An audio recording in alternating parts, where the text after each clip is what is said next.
السلام عليكم ورحمة الله وبركاته. ازيكم يا بنات، عاملين ايه؟ يوم جديد وفيديو جديد.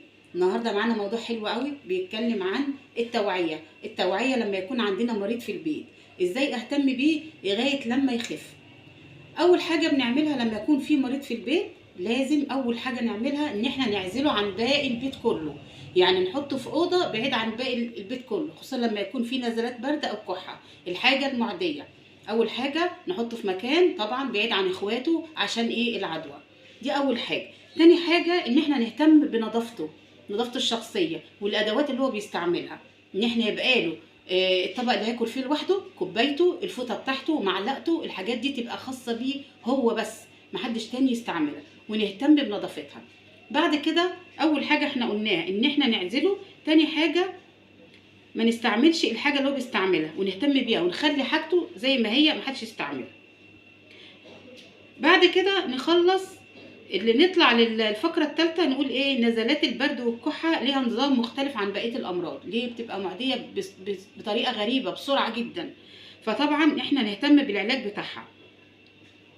بالنسبه للصغيرين، الكبار برضو بينطبق عليهم نفس الكلام، الاهتمام بالنظافه وبحاجته الشخصيه وبالعلاج.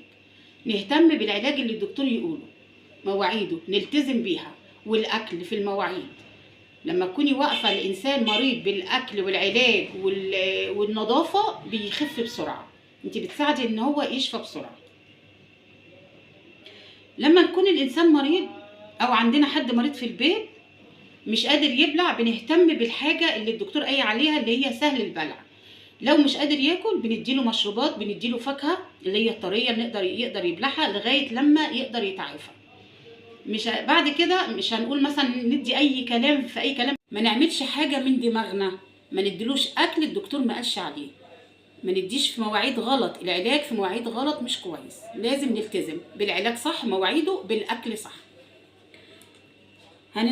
ننتقل لفقره تانية، نقول ايه؟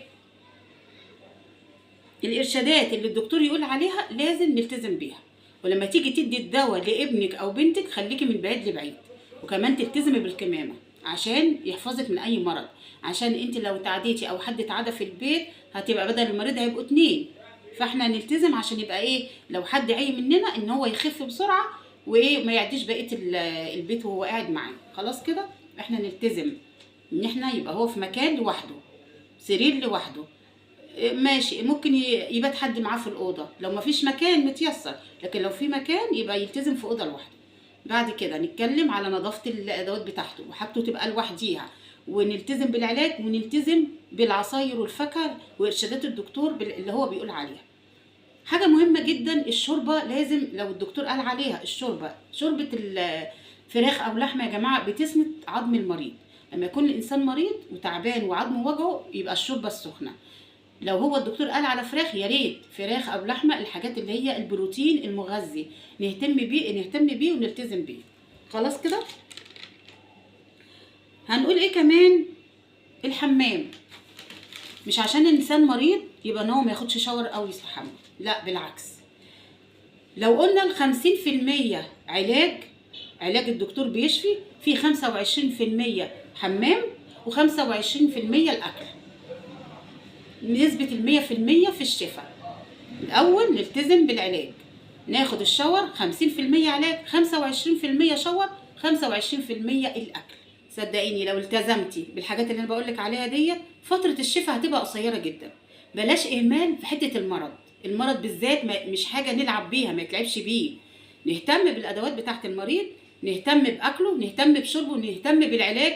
مش خلاص وخلاص مثلا عدى الدكتور قال كل 12 ساعة يبقى أنت كل تديله 8 ساعات، الدكتور قال كل يومين مثلا تديله انت كل يوم كده. لازم نلتزم، ما نهملش في مواعيد الدواء، النظافه. البيت النظيف ما يخشلوش المرض، لا يدخله الطبيب. المعلومه دي من زمان كانوا بينزلوها في كتب الاطفال زمان ابتدائي. المنزل النظيف لا يدخله الطبيب.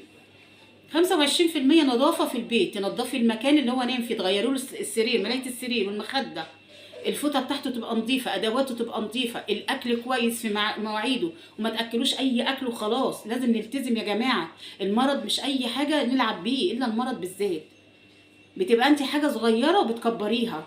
انا بكلم كل ام، بناشد كل ام اهتمي بالمرض، خصوصا لما يكون عندك طفل او زوجك او انت ليك انت ذات نفسك. لو انت تعبانه ما تستهتريش، اهتمي بنفسك ونظافتك الشخصيه وطعامك واكلك وصحتك، عشان انت اللي بتبقي واقفه لاولادك ولزوجك في البيت. اتكلمنا عن الادوات، اتكلمنا عن النظافه، اتكلمنا عن الاكل. الاكل المسلوق يا جماعه مهم جدا لما يكون انسان مريض لعظمنا ولصحتنا. نشرب ميه كتير، نشرب ميه كتير. الميه مفيده جدا لما يكون انسان مريض. ليه؟ بتعوض السوائل اللي هو بتخلص منه. مش قادر يشرب دواء، مش قادر يشرب عصير، مش قادر ياكل، يشرب ميه. خلاص دلوقتي الحاجات ديت، الاكل والنظافه والعلاج بيخلي البني ادم يتعافى والدوره الدمويه تجري في جسمه ويبقى قادر يقف ويتعافى عن المرض. الانسان اللي بيسلم نفسه للمرض ده ما بيخفش. ما يقولش انا عيان ومريض واول ما يتعب شويه برد ولا شويه سخونيه يقعد نايم في السرير 24 ساعه. لا بالعكس، المريض ده المفروض ما ينامش كتير، ينام الوقت العادي، الوقت الكافي. لو اول يوم تعبان فيه ممكن ينام ماشي فتره كبيره لغايه لما يتعافى من المرض. بعد كده يقوم للاكل والعلاج والتمشيه في الشقه، يتمشى يروح ويجي، يقف في البلكونه شويه، يقف في الشباك شويه، مش هقول ينزل، يقعد يتفرج على اي حاجه مسليه. ان هو ما ينامش كتير. كتر النوم الكتير على فكره بيزود المرض. قله الاكل بتزود المرض. قله العلاج والاهمال في العلاج المواعيد بتاعته برضو بتزود المرض. انما احنا لما نتقاوى وناكل كويس ونشرب كويس المشروبات اللي الدكتور قايل عليها، ما نعملش اي حاجه من دماغنا غير ما يكون الدكتور قايل لنا عليها. الاكل في مواعيده، الدواء في مواعيده، النظافه يا جماعه اكد عليها، النظافه في المرض. ان احنا ما ناكلش مطرح حد، لما يكون حد مريض ما ناكلش معلقه حد، ما نستعملش الفوطه بتاعته، هدومنا تتغسل لوحديها لو في حاجه معديه. المهم نهتم جدا حته المرض لما يخش بيتنا لازم نحاربه. طبعا المرض ده من عند ربنا، وربنا ما بيجيبش حاجه وحشه، بس ربنا ما قالش ان احنا نرمي نفسنا في التهلكه. لما نكون مريض ما نسلمش للمرض، لا ربنا بيقف مع البني ادم اللي هو بيحاول ويبقى عنده اراده وبيتعافى على اي مشكله بتجيله في حياته. فان شاء الله ربنا يعافينا كلنا.